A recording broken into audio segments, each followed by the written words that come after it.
We're going to be reading a section from The Mood Cure, the four-step program to take charge of your emotions today by Julia Ross. Here's the cover. So Julia Ross is the pioneer who, in the 1970s, she went, and I'm about to read it right here so I won't steal her thunder. But in the 1970s, she began working in alcohol addiction recovery homes. And then eventually she found this missing link to alcohol recovery and addiction recovery in general. And that is, hey, alcohol and other drugs are physical substances, damaging the physical brain and depleting the physical neurotransmitters that are our emotion generators. And so psychological therapy, social and spiritual therapies at the treatment programs, those are vital aspects of recovery. But you can't neglect the chronic brain dysfunction. That's just setting them up for, I think what she said was failure, shame, and relapse. So without further ado, let me get into this reading and then I'll post links after. And we got a good neurotransmitter deficiencies chart from Julia Ross that you're going to love for free. Again, this is Julia Ross, a very huge reason for my recovery. She says, in 1974, I became one of the first professionally trained psychotherapists in the country to be hired to work in a recovery home for alcoholics. Along with several other graduate psychology students, I started work at a treatment program in a beautiful four-story mansion in San Francisco. At the time, there was no treatment anywhere, as we've come to know it. Alcoholics Anonymous was the only formal support available. Our clients were working men of all ages and backgrounds who came home at night to eat together and attend 12-step meetings. They also met in informal support groups several times a week. But the director wanted to bring in professionals to develop more intensive therapeutic programs. We were free to experiment with any treatment techniques. Any is in italics. We were free to experiment with any treatment techniques that might help. I'm proud to say that among other things, we instituted the first family therapy programs, the first adolescent programs, and the first food addiction treatment programs in Northern California. At the time, we thought that addictive cravings and mood swings were caused exclusively by emotional trauma or passed on from addicted fathers or mothers who served as role models for this behavior. It followed logically that the new humanistic psychotherapy techniques were the answer, and at first they really appeared to be working. There was no question that our counseling and education programs, combined with 12-step meetings, were helping to heal even the deepest childhood trauma, and were making our clients more honest and open people. And there was no doubt that our programs helped them work things out with their spouses, children, and other family members. For all its psychological victories, though, this approach was not helping many people overcome their cravings for drugs and alcohol. And it wasn't just our program that was failing. Relapse rates were rising across America as new addictive drugs like cocaine, crack, stronger marijuana, pills of all kinds, and heroin became widely available. Relapse rates went up to 90% and higher, and they've stayed there ever since, despite all the creative effort and hard work of treatment professionals and the courage and commitment of their addicted clients.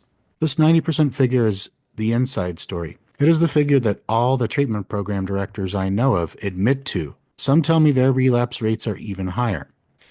The biology of relapse. This section is so good. This is what prompted me to share it tonight.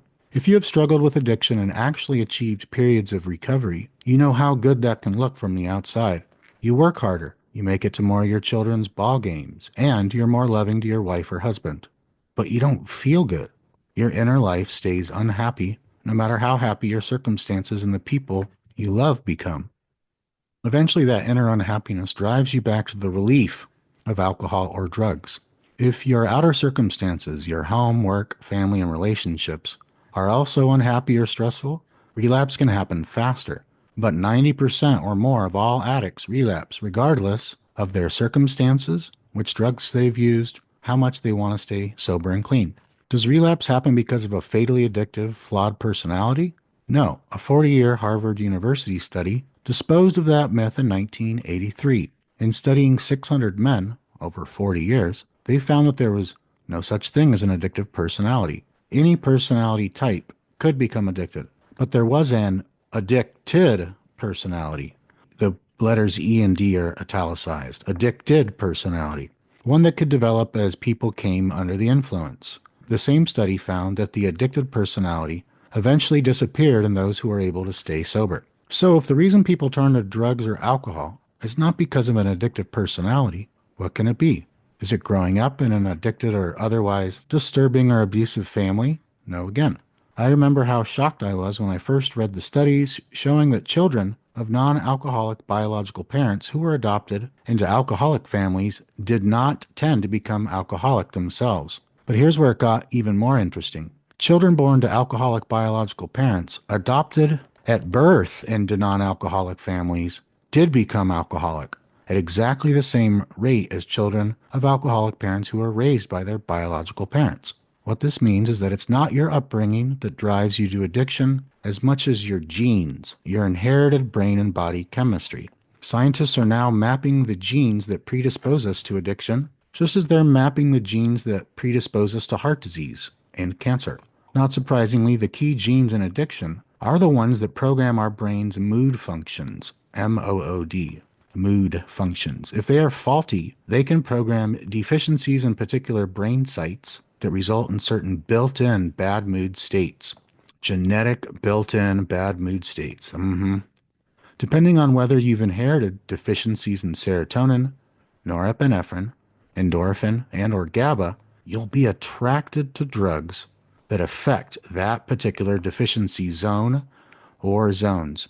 If you don't correct these underlying biological malfunctions, you can't fully recover from your addiction. Oh my God. And so that's why I like the term, instead of the drug of choice, you might have heard that before.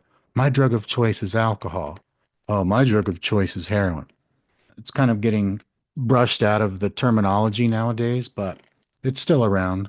I really call it the drug of no choice, or the drug of very little choice, or the drug that chooses you based on your specific negative mood states that are genetically built in. For an example, I am probably genetically built in to have low every single neurotransmitter, but really high deficiency in painkillers or the endogenous opioids, and also GABA, probably pretty deficient in serotonin and dopamine too.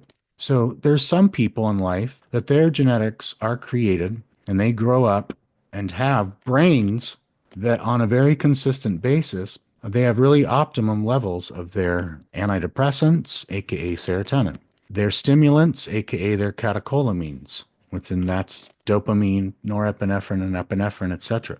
Their tranquilizers or their GABA, so their mind body relaxation. And then opioids or their painkillers, endogenous emotional and physical painkillers. So somebody that has high levels of their antidepressants, stimulants, tranquilizers, and painkillers, that all of our brains have a production endogenous factory. I remember a long time ago, early, very early addiction recovery, I read a book by Dr. Deepak Chopra, and I forget which particular book this was, but I remember a quote from it or a term from it. And he referred to our brains as endogenous neuropharmacies. And I really liked that. And it made a lot of common sense because that's exactly what they are. Endogenous neurochemical pharmacies that alcohol and other drugs can hijack, even caffeine, which is a drug, but a real timid one by comparison. I ran out of coffee this morning. And so normally I'll have about 3 to 4 cups, 8-ounce cups. So I'll have 16 ounces, then I'll usually have 8 ounces to 16 ounces more. And it's real pure stuff. And then I typically don't drink coffee the rest of the day. And I'll have tea at night. Sometimes I'll drink coffee at night if I didn't sleep good. But so today I only had 2 cups of coffee in the morning. And today the sun, not only was it not out, but it was raining. So I had much less dopamine today than I have all the previous days leading up to here, because about half the amount of caffeine that I'm physically dependent on every morning, and then not the normal barefoot sunlight heaven on earth and nature. So I wasn't depressed and I wasn't, fiending or craving or thinking about alcohol, but it was the first day in quite a while where I was like, oh man, geez, my dopamine is super, super low.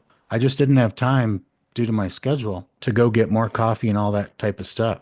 And so luckily there's DLPA to the rescue. I took an extra capsule of DLPA, and then about 30, 45 minutes later, my dopamine and endorphins went sky high, and then I've been good ever since. So it's good. So that's why we're going into this amino acid training again, because it can be so effective to be able to, instead of using alcohol, which increases all of those neurotransmitters I mentioned, it increases the antidepressant, serotonin, the stimulant, dopamine, noradrenaline, the tranquilizer, GABA, in massive amounts, and also the painkiller, emotional, psychological, physical, endorphins. And depending on the person's genetics, there we go again. There are some people that when they consume alcohol, they get a much more significant boost of endorphins than other people. I'm one of those. I suspect a lot of you are too, where that endorphin release, Chris Scott got that too. The endorphin release is so mega in certain genetics that it becomes the ultimate psychological and physical painkiller and euphoria and feelings of comfort drink, adult beverage. They've tricked us into thinking it is. That reading that you heard was from The Mood Cure, a book that changed my life. I read it in my first year alcohol free when I was in school to become a counselor. And I've read this book and read sections of it so many times. It's one of the greats, one of the top 3 or 4 in my opinion. And the section was on the biology of relapse. And I only read part of that section of that chapter because it's so long. But if you haven't read that book yet, I mean, it's so good. When I first got it from Amazon, I remember I could not put it down. Just light bulb moment after light bulb moment after all of God's light in heaven moment and beyond. It was just that gives you so many cheat codes to managing your mood, your mental health, and your physical energy and health, everything all in one nice little paperback. This thing is pretty good condition for how used and abused it really is. All right. Resource number 2 is the new article I'm writing with an interim title, Understanding Neurotransmitters for Alcohol Recovery and Mental Health. In our neuroendogenous pharmacy, we have the antidepressants, which are serotonin, which there's commonly SSRI drugs that help to optimize that pharmaceutically. There's also amino acids and other supplements and things like cardio, which we're going to cover, that can increase it naturally. Then there's stimulants, catecholamines like noradrenaline, adrenaline, dopamine, plus thyroid hormones too. Stimulants, these are the amphetamine drugs like Adderall and Ritalin that our brains make naturally, that the pharmaceutical industry makes, and that there's also natural versions from amino acids and also other things like exercise. What's cool is exercise increases all of these and beyond. All of these plus endocannabinoids and brain-derived neurotrophic factor and oxytocin. If you imagine, I'm going to create in this article vlog post, probably a video too. I am going to create my own illustration that it's already in my brain, at least a first iteration of it. Get it done, then get it perfect. But it's going to be a visual illustration to represent your brain and to represent these 4 primary emotion and mood generating neurotransmitters: serotonin, catecholamines, and thyroid, GABA, and endorphins. All right.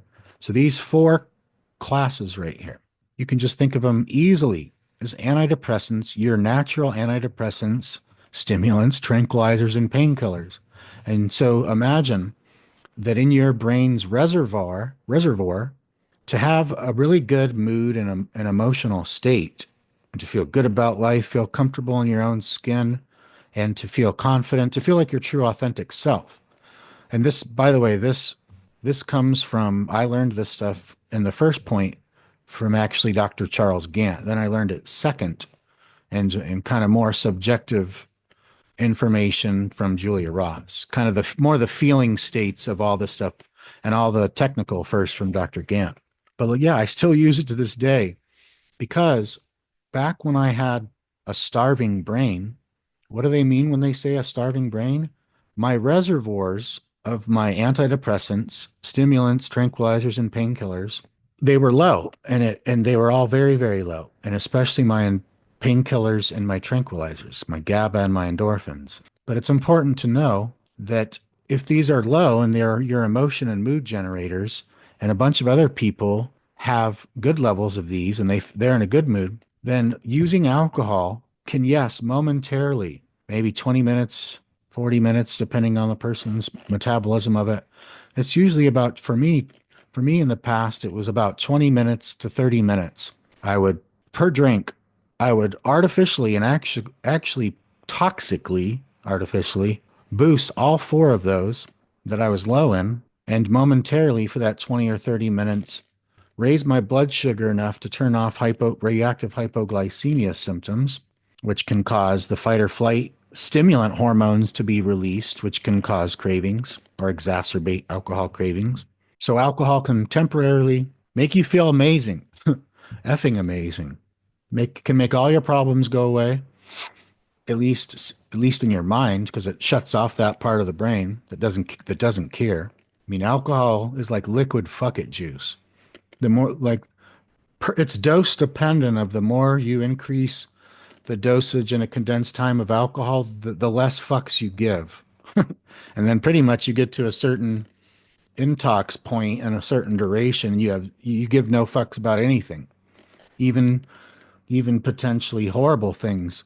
But with enough anesthetation, with enough painkilling and sedating and depressantizing of your brain through alcohol, that yeah, it can change your emotional state really, really well.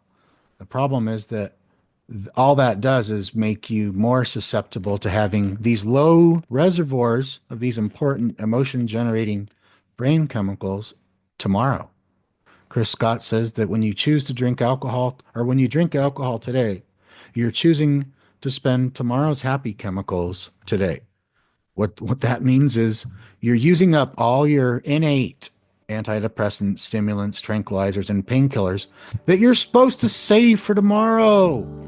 You're supposed to save those for tomorrow.